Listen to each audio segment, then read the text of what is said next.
guys, like, don't you hear something there when we put out something that talks about imposter syndrome? And so many women and so many people flood to the gates and saying, like, I know about imposter syndrome. That should tell you one thing.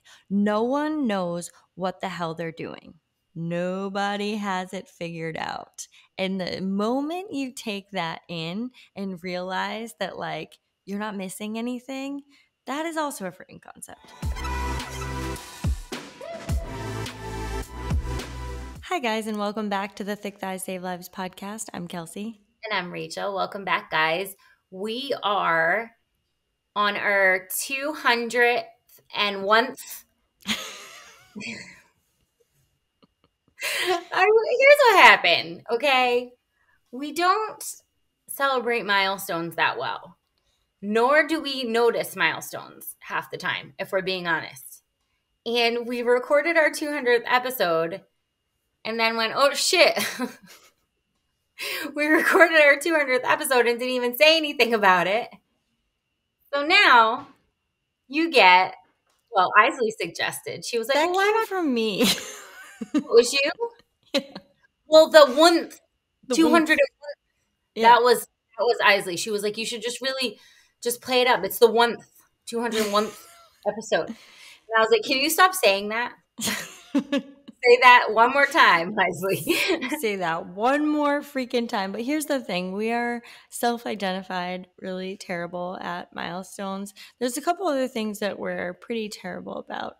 I'd like to call those out too. Yeah, let's do that. You know, I feel like it's one of those things that if you notice you're bad at it, you call it out, and then like maybe you work to fix it. But another one that we are fairly terrible about that I was thinking about the other day is sharing how much we do with our community and for our community outside of our community.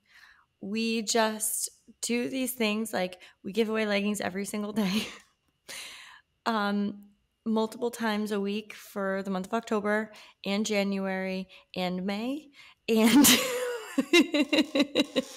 That go along with all of the free challenges that we put out as motivators to, or like when we have a new product coming up, like we've sent, we were doing like, some of our like top 10 customers and then 10 customers behind that. And then behind that, and then behind that, we were sending them just like the new releases, like it's just like members that are in our community or like really call out members. And like, we just do that stuff all the time. And we never really like stop and like think about it or even internally talk about it and say like, this is, it's just really great we do this, or like, just stop. And it's the same thing with celebrating milestones. Like we've recorded 200 episodes, and half of that was during a pandemic and times where, we've been in the ebbs and flows of our lives too. And when you listen to people or when you talk to people when they host a show, you kind of forget that, they're out here living their lives every day and just doing their best, and went through a pandemic and try to figure out how we could record remotely. And then we've had challenges around that. And then just being in a space where like, I've hosted a fitness podcast and I'm not, working out that much right now. And how do I share that? And how do I talk to my community about that? And I just, in alignment with the things that we have done not so well, I want to say like, good for us. And we've really tried to just keep it real and keep it authentic with you guys and share those, struggles when they felt appropriate and when we were ready to talk about them, or even to just share like, fitness used to be, or dedicated fitness in a gym used to be a really big part of my life. But right now it's walking, and I'm going to share that with you guys. And I'm still qualified to be on this podcast and host this podcast and be a leader in this space. But this is where I'm at right now. And good for us. well, I'm always telling all of the girls, if you can't clap for your damn self, then who do you expect to clap for you? So we'll take that advice today, and we're going to celebrate our 200th episode, 201th, excuse me. And we're going to go back over some of our favorite episodes and some of our not so favorite episodes. And take a little bit of a trip down memory lane to all the ways in which this podcast has changed from the first episode, um, which seems like a long time ago, and to all the way to the 201st. And I feel like it's going to be a fun trip, and it's also going to be a really memorable way to celebrate this milestone, which we're working on it. We're working on it. And I want to open with saying, I'm really glad you said that. I think that I do want to get into more about like the inner workings of, a podcast and people doing their best. And, but I also want to say that it is important to celebrate you and I and all of the bravery that you put forth to start this with me and show up with me every week, and the dedication that you've shown to all of the research and all of the thought that goes into all of this. And I just want to say freaking hats off to you, because you have been an incredible co-host, and I would not have made it 200 episodes with anyone else. That's for sure. That's for sure. Definitely. We had a guest on last week too, and she said, I didn't know y'all were sisters. Sneak peek, or you guys have already listened to it, but she's from the South, so that made sense for that accent. And she was like, how does that go? And I was like, just in a moment of gratitude, just so you know, it goes really well. And that's not even just that we show up with sunshines and rainbows every week, but we do show up as ourselves. So there's some pride in that, where like either it's just like, I don't know, but here I am, and I'm showing up for you guys, and I'm showing up for you, and we're doing it. That's what we're doing. So, do you want me to ask you? How about if I ask you first, and then you ask me back, because that's how that goes. What was your favorite episode that we've recorded in the past 200 weeks? When you ask it like that. So I think a lot of our episodes had some overlap for what our favorite and least favorite, not least favorite, but you know what I mean, that we weren't so in love with. But one of the ones, so I can't say this is my like absolute favorite, but one of the ones that stuck out to me was the episode that shall not be named, because I thrive on controversy. And it might just be where I'm at right now. I'm thriving on controversy because I can't win in any direction. So I'm just like, been like, okay, cool, here we are. But the episode that shall not be named was when we attacked soda.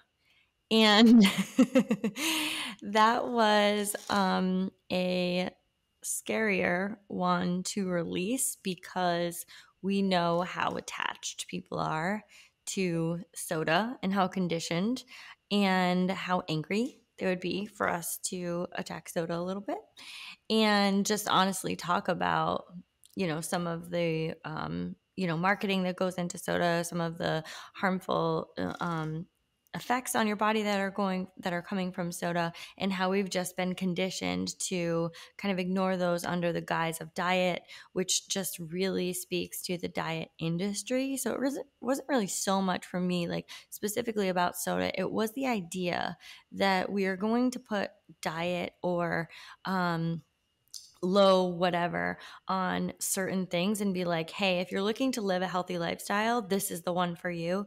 And it's the trickery for me, like Always stop the trickery tricking. for me. Yeah, like stop tricking.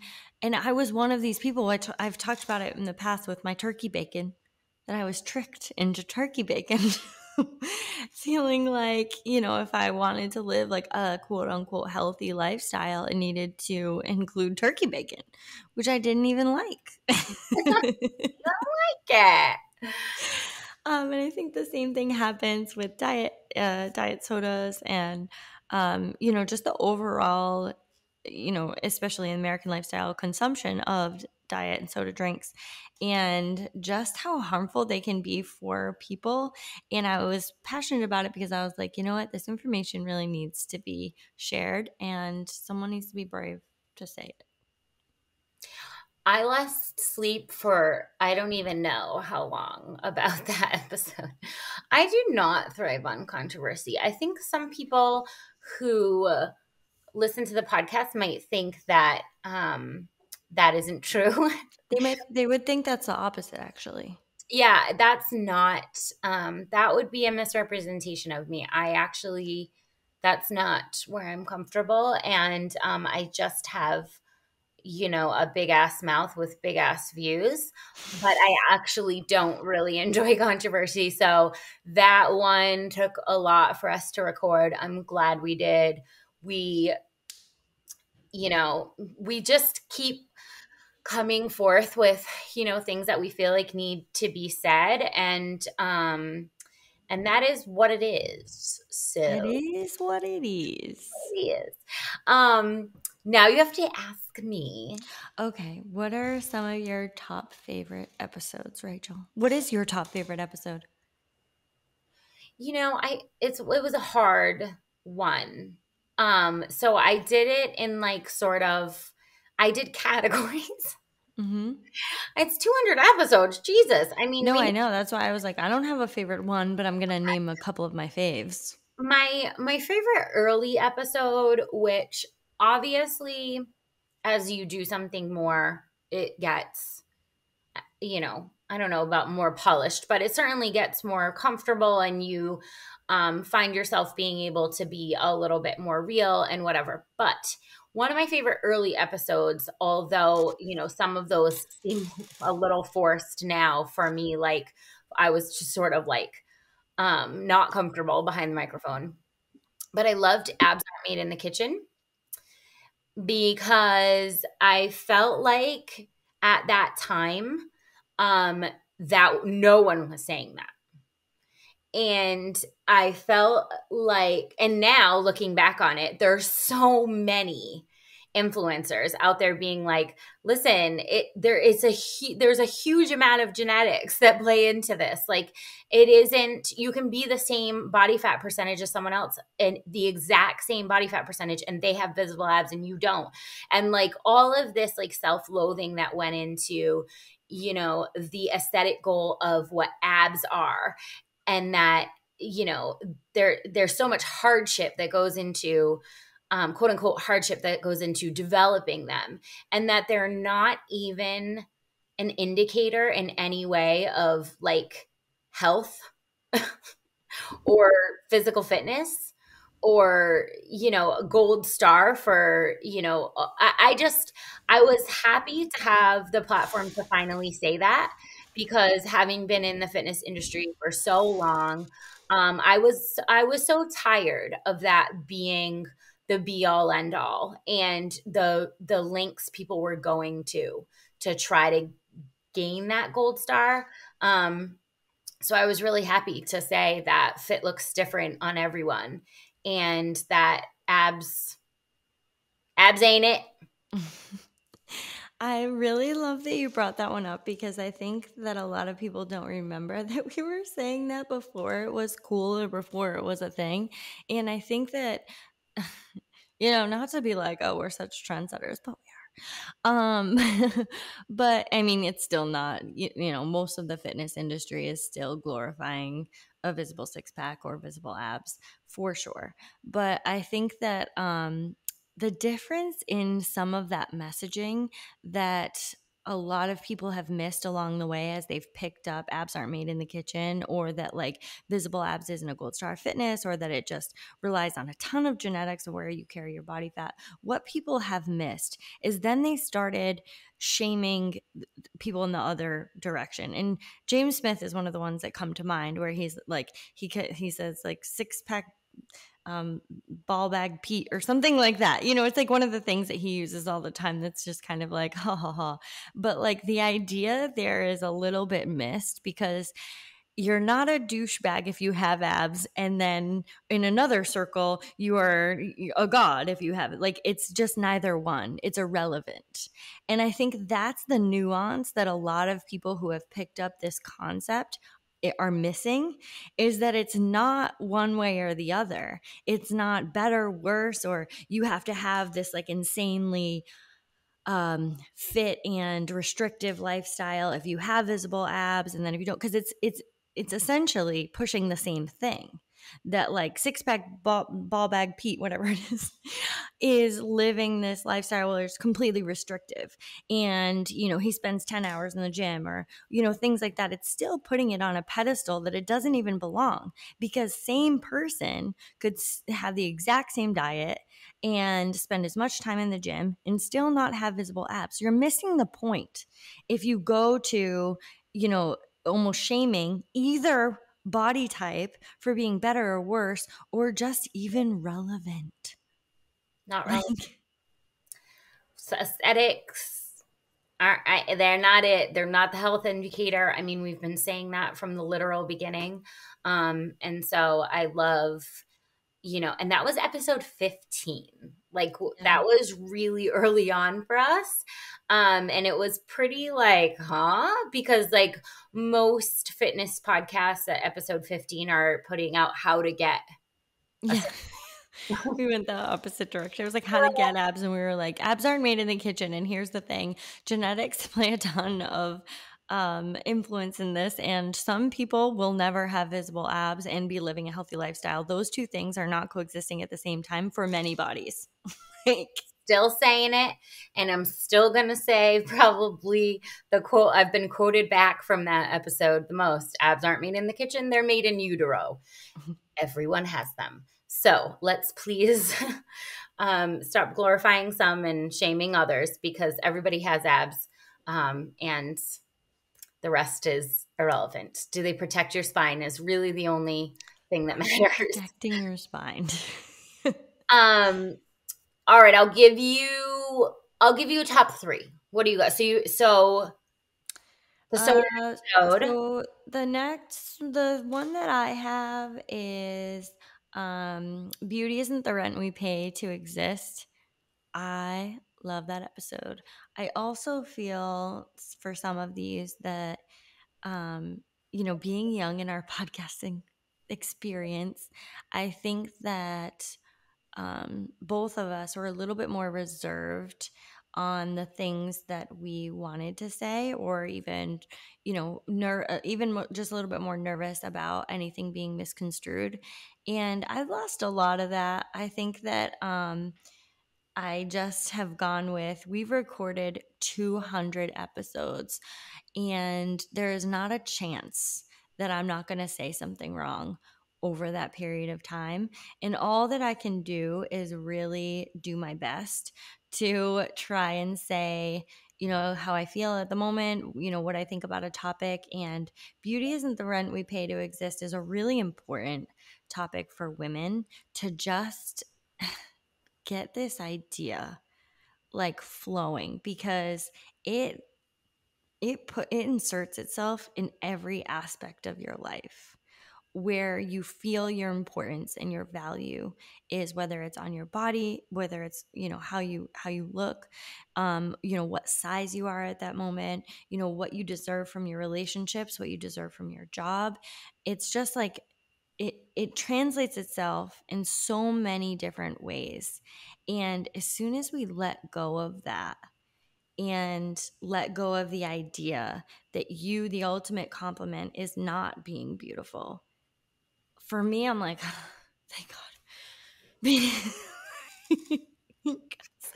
I am so much more than that.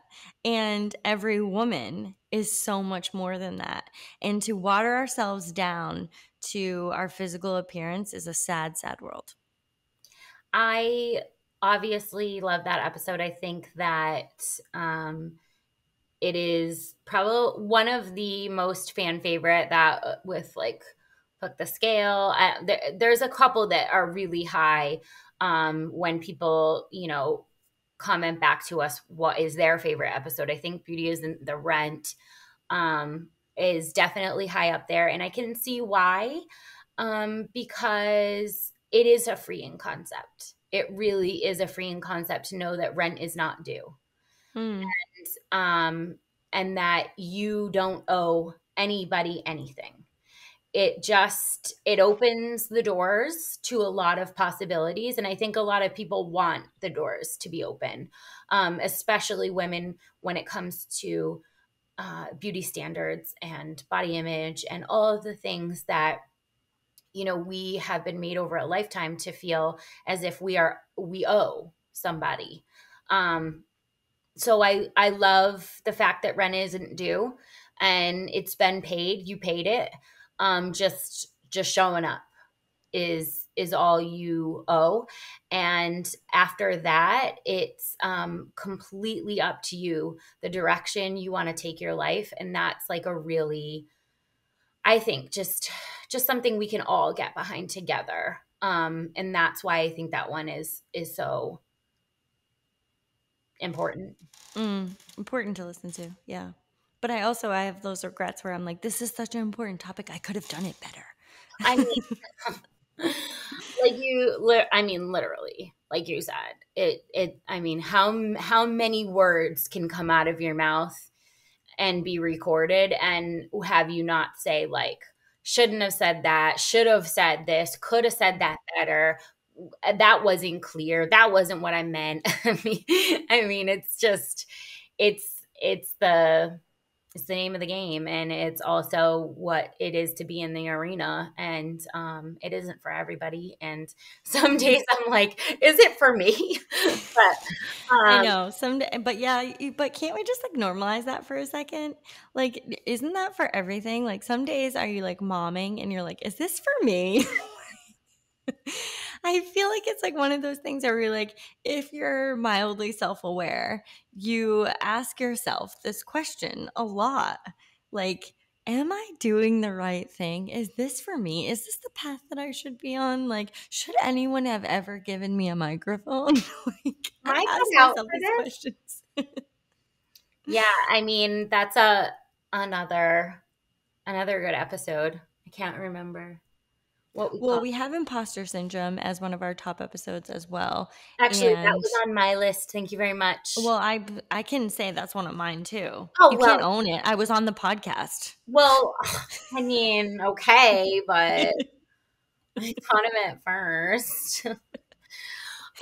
Yeah, I think we definitely did touch on that in imposter syndrome. And I think we touched upon it in several episodes about, the man in the arena, and what it kind of means to be up for criticism all of the time and to just do it anyway. And I loved imposter syndrome. That was 118. And that was one that we got so much feedback on, with Mhm. regards to um, so many layers of women identifying with this concept in their life, like professionally, in their, personal relationships, just like being a mom, like all of these areas, people were finding that they really were struggling with imposter syndrome. And I mean, the reason why we brought that up was because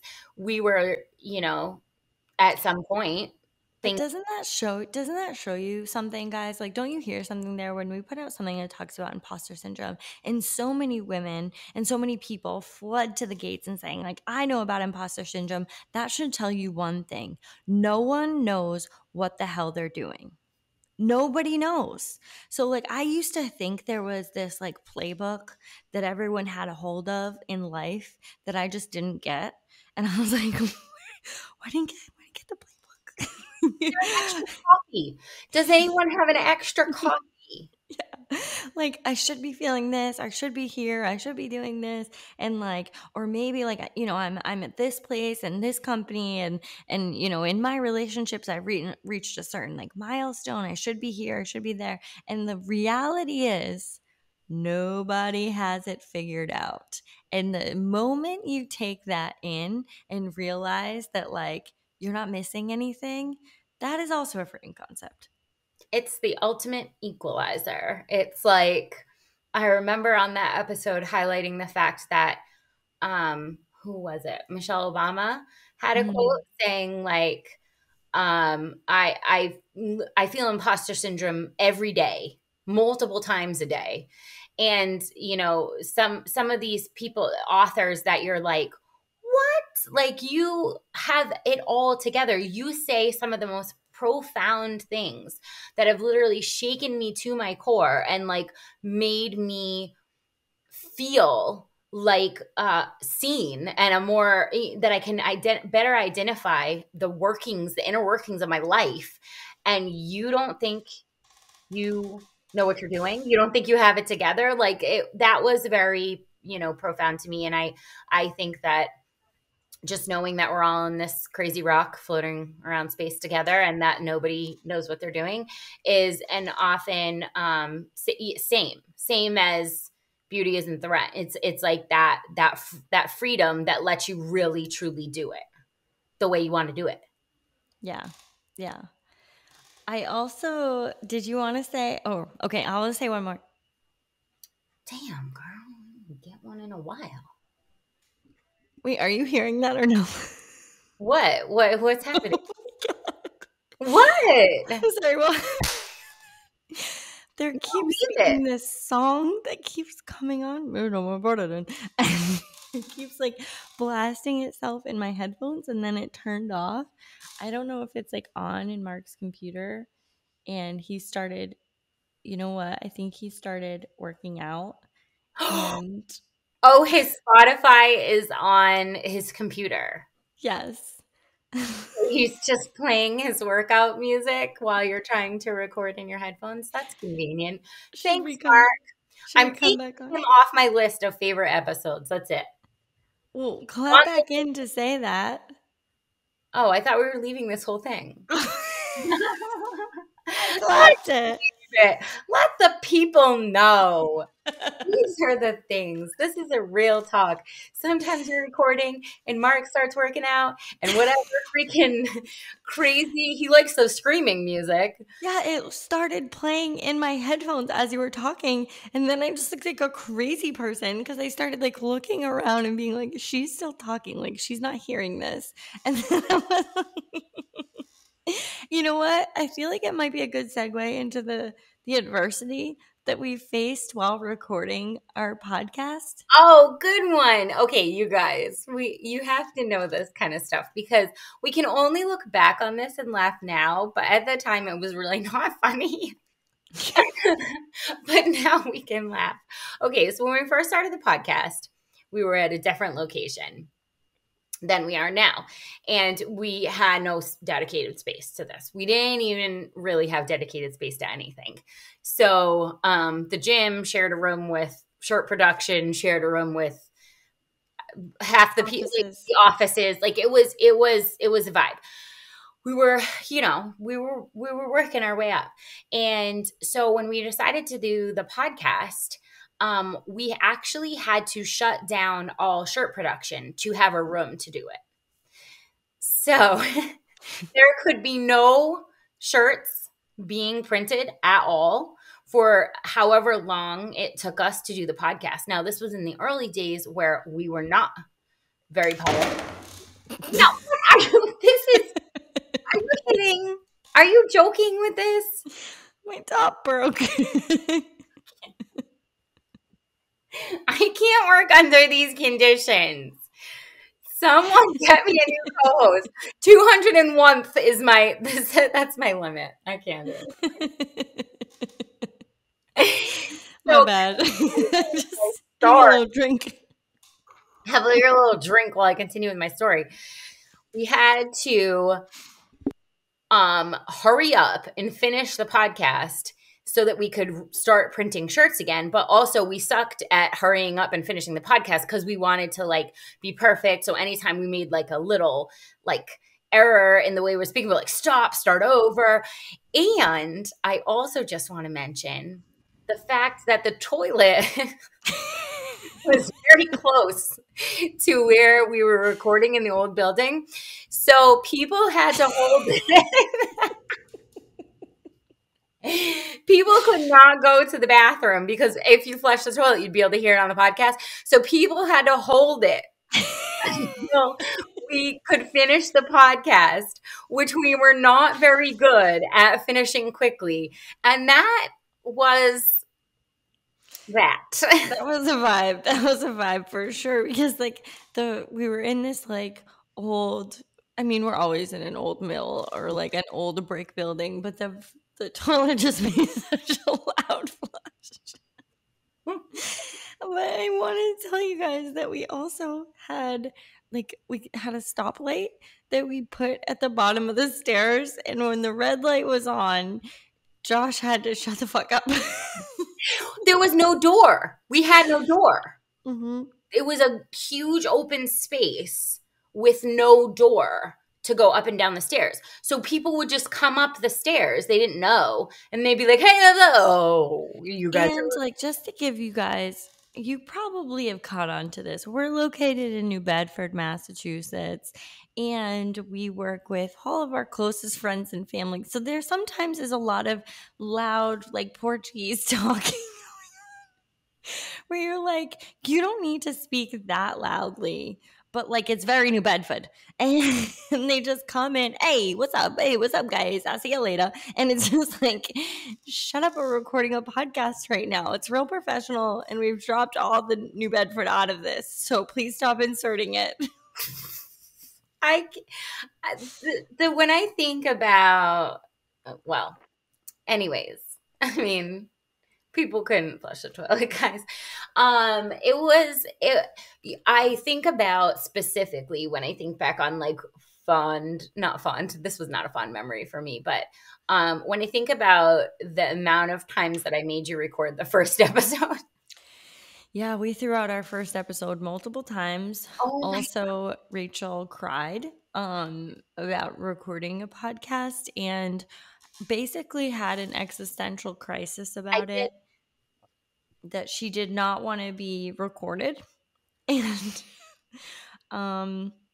just didn't feel like she could do it.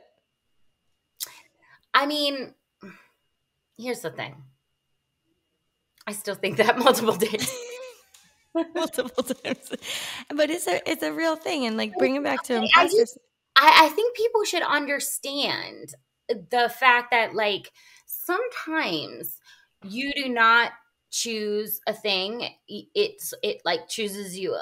That's how I sometimes feel about a lot of things with Like regard having a sister. yeah,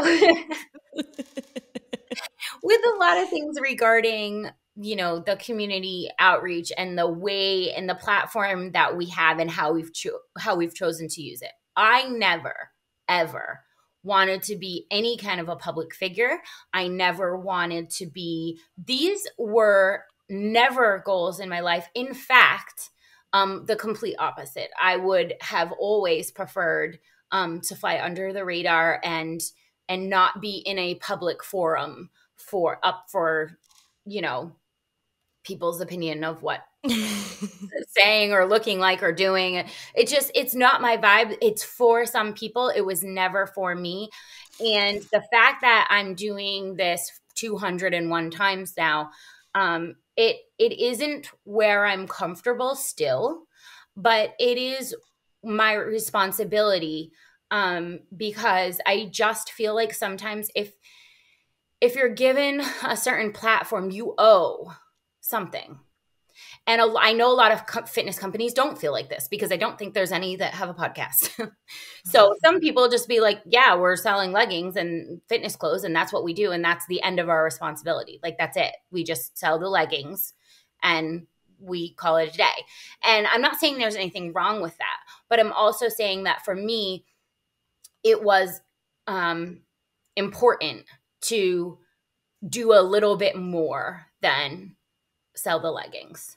And even though it wasn't something that came natural to me, and it was something that I really, really avoided at first and had existential crises about, and sometimes still do, I am glad to know that I have had some impact outside of, providing cool fitness clothes. Yeah, I definitely think that there is always a lot of struggle internally with things like that. Um, but I really love being able to talk to our community. I love being able to keep a pulse on, or have a voice in things that people want to hear about. And I think it's really important that when you've been able to create something and impact people's lives around you, and see how much you have the ability to impact people's lives with just your words and your actions and things. And I think this was, going back to the start of the podcast, is like when I was working at you know, as a social worker, and I was running a LIFT program, which is Lives in Forward Transition. And I was having the ability to impact individuals on improving their life, developing life skills, developing confidence and things like that. And I learned that I was really good at inspiring people to do that. And I felt like the more we went about growing the community, I felt like it was really important that that talent wasn't left to just people you could touch daily, that it had to be shared. And it really should be, if you find something that you feel like, I might be good at this, like, I think you should do it, even if it's scary or goes against other parts of your personality. Because, like, something about that is that we're all so multifaceted. Like, there are so many layers and to each of us, and one can show up stronger on one day than the other days. And there are definitely days where I struggle with, like, I don't have anything intelligent to say, and and I'm very real about that. But there are other days where I'm like, this is important to talk about, and somebody's got to do it, and you're brave enough to do it. Like, it's just one of those things where it just, like, has its, like, ebbs and flows. And I think it's important for people to know that, because whatever thing that you're in, and some days you feel like, this is exactly where I'm meant to be, and some days you feel like, how did I get here? Like, me too, girl. Me Me too. I think that is also a good segue into one of my most underrated episodes, because I also made a list of episodes I thought were underrated. And the be bad at something episode comes to my mind because you don't actually have to be good at something to do it. Mm. And I don't know that that wasn't just groundbreaking and earth shaking to me, because I have always, I think we were definitely raised. And also, this is a personal thing that I hold extremely high standards on, like, that you have to excel at everything you do. And if you're not excelling, you're not trying. And if you're not Or you're excelling, not excelling, you're wasting your time. right. And just don't do it, because, like, why are you even bothering? And that episode that we did, in the research that I did around, just enjoying something and to enjoy it with not the constant goal of improvement or being the best or excelling or even having anyone notice that you were even half decent at it, that isn't actually the point, because enjoyment can lie in just doing the thing. And I remember, like, an example or a quote we used from that episode, which it was like, if you want to start a YouTube channel and it's cringe, who cares? Like, who cares? If you enjoy doing the thing that you're doing, you absolutely owe it to no one to be good at that thing. And sometimes I like to fall back on that, because I really do enjoy the work that we do. And sometimes I'm not great at it, and I don't have to be, because I enjoy. It's so true. I love that you brought that one up, because I kind of forgot about be bad at something, but it was more along the recent ones, because that was episode 159. But I definitely think that's underrated. But it's one of those that, like, I try and wrap my head around, because I'm like, Kelsey, you do not have to be good at something. But I also have a balance of, like, I do things because they're fun and I enjoy them. And I do seek those things out. But then I try and get competitive with them. I It's recently all started like great shooting for hoops joy. and I was like, I'm not good at basketball. It's like totally fine. But then I was like, well, I'll get 5 from this spot and don't miss any in between. And then I started doing this whole thing and I was just like, just shoot around. It's hard. It's a lot of unlearning, and I'm still working on it. But I think it's another one of those freeing concepts that just lets you really pursue the joys in your life rather than constantly pursuing goals of success, which are also great, but like, you know, doesn't have to It's be. not everything. It's not everything. Do you have an underrated episode? I mean, I liked, I don't know. I'm not sure. I I picked mean, one more. Do you want to borrow mine? photos, yeah. Well, I mean, remember the example of like, people were we were seeing over and over at this time, people coming in and saying and really dissecting. I'm putting this in air bunnies, guys, before and after photos of like, do Yeah. you see a difference? Do my legs look a little bit smaller here? I've been working really hard. Can you notice? Or, just the idea of really picking apart photos, which is a common thing that we see among women.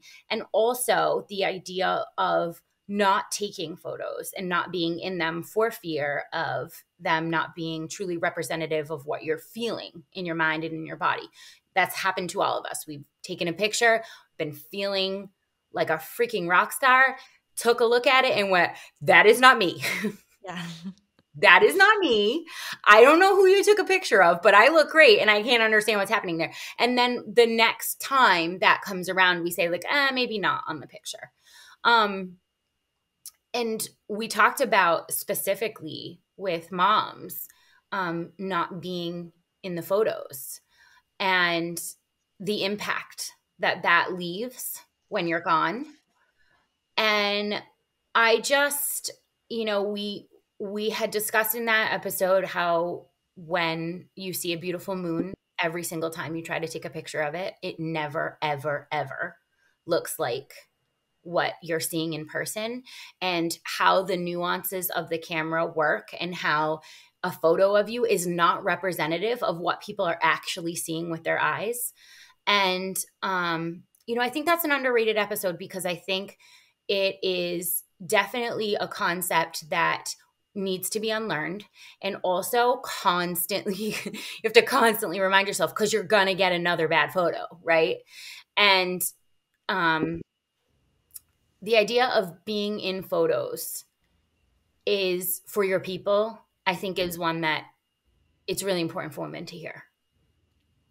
I 100% agree with the underrated idea of that. And it's one of the things we face on a daily basis. I also want to insert, listen to that episode because we talk about all the nuances of what the camera is not capturing and that's not an actual representation of what you look like. So, like, just like full stop there. But I want to insert something that I think that I've come to the realization after we recorded that episode that I kind of wish I said. There are times where you are in a certain space and you look at a photo and you see something that isn't even necessarily representing what you're actually seeing. And it just has to do with the headspace that you're in. And the one example that I can think of that stands out in my mind, I used to hate it's like so sad. I used to hate photos where I was laughing, where I was like laughing really hard because like my like smile was too big. You could see my gums. I like picked apart like the like face that I was making. And then like later on in my life, I would look at one of those same pictures where I was just like laughing like full joy was like being poured out of my pores and it was captured in a photo. And I was like, I love that photo because like I am so freaking happy. And the face that I'm making is so irrelevant to the joy that I'm clearly feeling there. And like it's just one of those like mindset switches that like doesn't happen even with a different photo. It's only the person that's looking at it. That made me tear up. Oh. Just the fact that, someone could ever look at upon their own joy with criticism. I think it's just it's a concept that it makes me tear up, because I know that so many people have done this. And You yeah. know you have. I've even seen a trend with it where people have been like, there's a trend right now of like practicing my wedding smile and like before you do it, and then how it turned out, and like just that it wasn't the like perfect half smile you thought it would be, because you were just exuding full joy. And like it just goes along the same lines of like, be more subdued because that's cuter and that's more desirable and that's what we're looking for. When like, no, I'm looking to be a whole ass bunch of happy Kelsey. Like, it's just like, it's like, don't even, try and like restrain it or try to like hold it down. Just like let it go. Oh, isn't that a concept? I love that concept. I'm here for that. Um, Underrated. I'm glad that's 130. If anyone's looking for that episode on photos ain't it. Episode 130. Lastly, I'm really glad that you briefly touched upon, something that you wish you had said. There are many things over 200 episodes that I wish I had said. There are some things that I wish I had not said. There are some things that I could have said way better. And I just want to thank you. And I want to thank everybody who has enjoyed the podcast, who has listened to the podcast, who has given us feedback on the podcast. Because I think that the only way to really put forth these messages of bravery is to be brave yourself. I just don't think that I could be as authentic to women when I want to get across messages of how they can do anything, how they have no limits, how they can say what they want to say and they don't have to apologize. I just don't think I could do that and then at the same time say, well, I'd really like to reach more people with that message, but it's going to like kind of open me up to criticism, or I could say the wrong thing or whatever. I just want to say that to everybody who has listened to the podcast and is a, faithful, loyal to listener to us. Thank you so much for giving me the space to make mistakes and to be authentic, even when sometimes it might not be who Because you were. even authentic, like that's like even authentic, you are like, yeah, that's how I said that, I was being true, but you listen to it back and you're like, it's not exactly how I meant that. You know what I mean? Like it was being true, but like it's not exactly how I meant it. I could have said it better. It's like we're all doing that.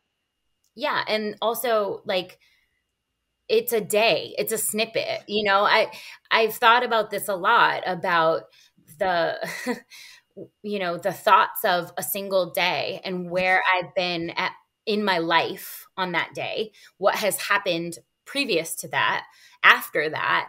And like you said, like just feeling the inadequacies of that, and the weight of that, of like, this is out there now, and maybe I don't even feel like that. Maybe I was just on my period. Maybe I was hangry.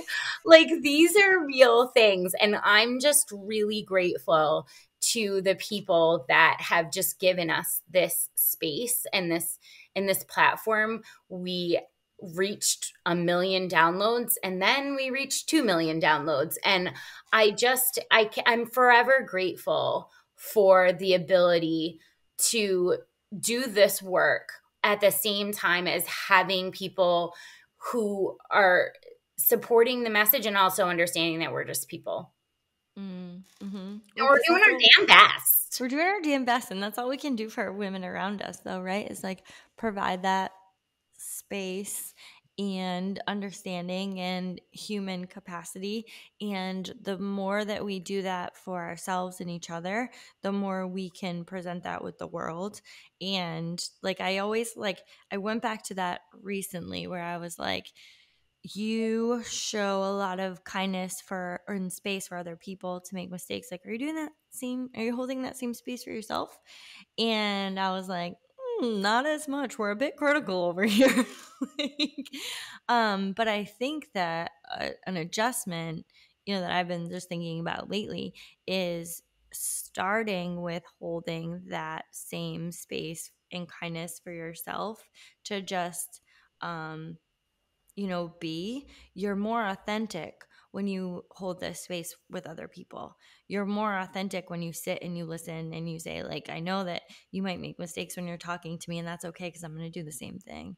Like it's just like we give and take with each other, and I just want to echo that too of like, thank you guys. Thank you guys. We're 201th episode, and I couldn't be more proud to have you guys as our community and to be just like on this ride with you. Cause like we've talked a lot about like how this went for us, but like you were involved in every piece of that and, giving the feedback week to week and then, or even just, having to release one episode and then being like, I don't know if we should do it again. And the community being like, yes, you can, you'll do it even more. And like, if you were one of those people like Siobhan, Liz Anderson, Snyder, Janine, like I'm obviously not going to be able to name all of the people that have impacted, some of the things that have pushed us to get to 201th, but you guys are all in there as much as we could even hope and dreams about just like to keep this going and to keep our community such an amazing tight knit community as we have grown and making space for new members every single day. And you guys are a part of that, and we love it. So hopefully you've enjoyed the last 200 episodes, and this 201th was a nice recap for you. If you heard anything today that you were like, I have not heard that episode before and maybe I want to take a listen, definitely go back and hear how far we've come. No, but some of those topics are really important ones and ones that even could be listened to twice for sure. You guys, thank you for 200. Kelsea, thank you for 200. And cheers to 200 more. Oh, damn. Oh, damn. Maybe like let's commit to 20. We'll do 5 more. We'll do.